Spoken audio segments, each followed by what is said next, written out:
There's like a million super obvious ways for me to open this, from going tea, Earl Grey, hot, or engage, or any of that. But you know what? I just want to open by pointing out the fact that Picard named his dog number 1.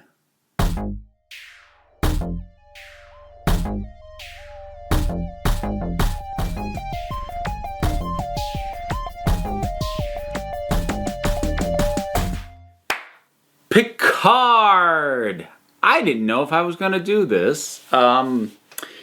It's one of those things that, like, I never know if I'm going to catch these things at the time that they air, like just trying to get my life in order. I don't know if I'm going to get to them in a timely fashion. And then when I do, I don't know if I'm going to like them. Or, I mean, not even necessarily like them, whether I'm going to have something to say. Because sometimes, if I don't like something, I have something to say. And if I like something, I have something to say. The worst is when things are mediocre, which is why I didn't make a review video off of the film Dolittle. It wasn't good, but it wasn't bad in any way that was actually interesting to talk about. But Picard aired, and I do want to talk about it. So, first, like, a little bit about my own sort of place in Star Trek. Star Trek is something I've always enjoyed, but has never been a top-tier fandom for me. There is no version of Star Trek that I have seen everything for. I haven't seen all of the original. I haven't seen all of Next Generation, even though that's my favorite one. I have seen barely any DS9, like maybe 3 episodes of Voyager, 1 episode of Enterprise. I haven't seen Discovery. I've seen all the movies that have come out. Original cast, Next Gen, and the reboot. But that's about it. So I like Star Trek. I do, but it's just it's a commitment to try and like really dig into this stuff, and it's not a commitment I've ever made. But like I said, Next Generation is my own personal preferred Trek. And I mean, it's what I grew up on, to the extent that I grew up on Star Trek at all. Basically that and Star Trek for the Voyage Home was Star Trek for me growing up. And I was kind of uneasy about this because based off the trailer, I was really afraid that we're going to pull a Logan with Picard. And I mean, part of that is the fact that Patrick Stewart was in Logan as well. And that's not a knock on Logan. I thought Logan was really good, but I didn't want to see that happen to Picard. So I went into this nervous. This just felt good. We'll see if it can maintain sort of the spell that it cast over me, but I loved this. I thought this was terrific. I really enjoyed the way that it reminded me, and it brought back feelings that I haven't had towards Star Trek in a long time. It scratched nostalgia without feeling like it was pandering to nostalgia. It feels like it's moving forward and like gives us a hint of some things, maybe not everything worked out just the way you want, without tearing it down like your heroes all failed. Bleh. No, it feels like a reasonable, realistic, late in life place that Picard's at and where things are. And it's not even like, at least so far, doing this excessive like dirtying up of Starfleet isn't what you thought it was, and there are hints that some stuff like maybe isn't great, but it doesn't feel like it's trying to be more mature by tearing down what Star Trek is. Because Star Trek, a lot of people point to the optimism of Star Trek, and it does have that, but part of that is because it has a very clear, not particularly gray moral compass. Not necessarily the world and all the characters in it, but the show as a whole has always had that. And I didn't want this to lose it, and it doesn't feel like it has. At least not an episode in, which is early, so we'll see. But Patrick Stewart slips back into this role so well, and it's funny because it's been long enough since he's played this that I kind of wondered, how is this going to be distinct from anything else from Professor Xavier? Is it going to feel like Jean-Luc Picard, or is it just going to feel like a late era Patrick Stewart performance that could have been anything? Like, nope, that's Jean-Luc, and that felt good. And seeing Brent Spiner felt good. That worked better than I would have thought. Because I remember a couple years ago him saying he didn't think he would ever play Data again because even under all the makeup, you can tell how he's aged. And you can a little bit, but, they're also dream sequences. Because surprisingly, and I found myself wondering this through the first half, I won't get into, major spoilers until a little bit later, if you haven't seen it yet. But the things with Data, they're dream sequences. Because I wondered in the first half of this episode, are they just going to ignore Nemesis, kind of like the entirety of the fandom does? Or are they just going to leave us to presume that B4 did effectively become Data? Are they just going to leave it ambiguous? Nope. Nemesis is canon. Data's dead. B4 was a thing. He could not replace Data. Dang, all right. Props to that. It's a funny thing with continuity. Because it's very easy for anything long-running to become a slave to its own continuity. And to basically render itself unable to do new and interesting things in the name of maintaining continuity. That's a very easy trap to fall into. But on the other hand, there's treating continuity very lackadaisically and it doesn't matter, which is a different kind of frustrating. And there's something to be said for a show that can acknowledge the continuity from a movie that nobody liked and not have it feel like it's going well, that was crap and we're forgetting it, but acknowledge it, but not feel like it's tying down the story. No, the fact that Data passed away in that story, that's actually something we want to build from. So, yes, we are going to acknowledge that. And I was kind of surprised, and I kind of like that. I also liked some of the other characters that we got as well. I like the dog. We had Daj, who's this young woman who has sort of a...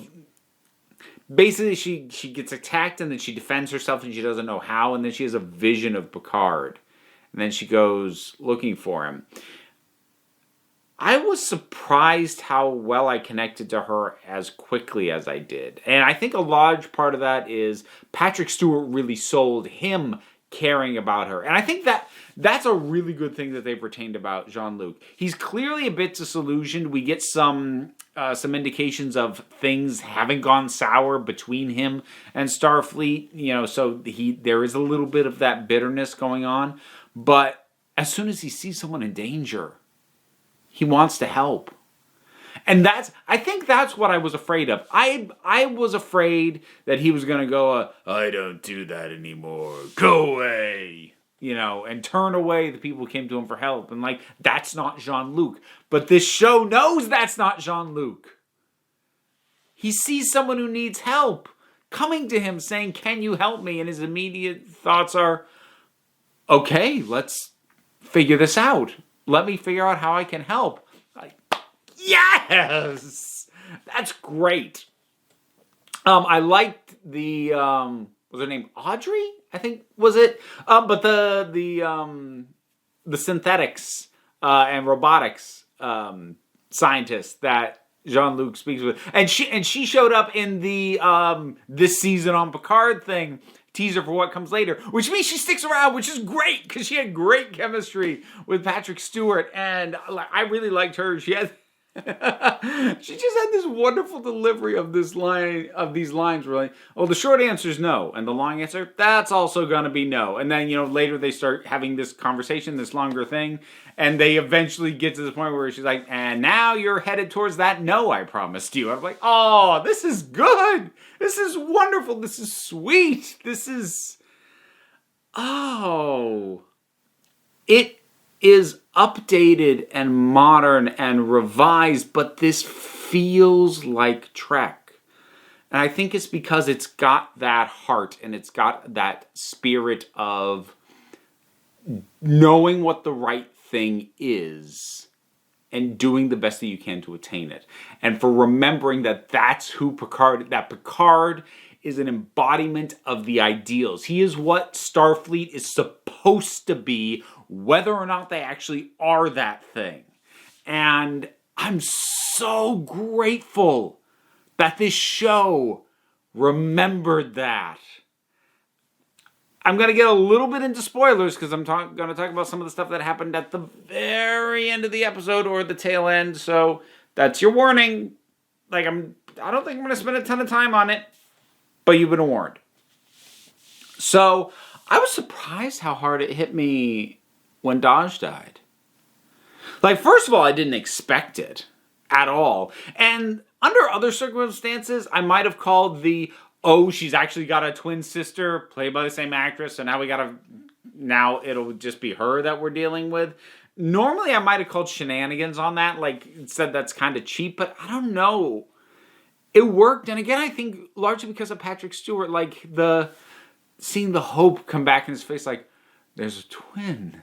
And he's like, I can still do something to help. I think that helped. But also, like I said, her dying hit me a lot harder than I expected.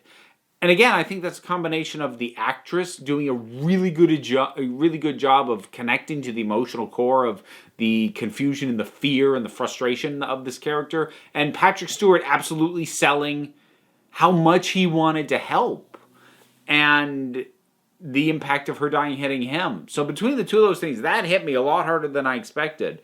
So I'm glad that that's going to continue to move forward. The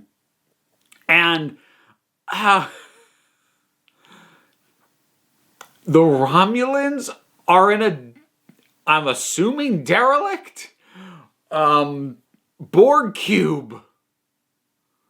What? Yeah. I don't know what's going on with that, but I'm here for it. I'm genuinely excited about this now. More so than I was going in. Going in, I was kind of like, I hope it's good. Now, I've seen this first episode, I'm like, when's the next one? Can I have it now? Please? I wish I could binge this friggin' thing. I don't know if I'll continue to do episode by episode reviews. That'll probably be determined by you folks and how well this does as a thing. But I absolutely wanted to talk about this first episode, if nothing else. Because it's really good. Oh, man. I didn't expect it. I expected it to be... Well, I didn't really expect it to be anything, but my highest hopes were that it would be decent. And I expected I'd probably... nod off after a few episodes. And I suppose it's possible that I still will, but I don't see that happening because this opens so strong. This will carry me through the season. I'll be chasing the high of this first episode through at least the entirety of this first season of it. And I just hope that I get more just like it. Because as much as Star Trek has not been one of my top fandoms or one of the ones I go back to most frequently or anything, I do like it. And when I connect with Trek material, it really does scratch an itch that other stuff just doesn't. And it's been a while since I've felt that itch scratched properly. I would say it's probably been since...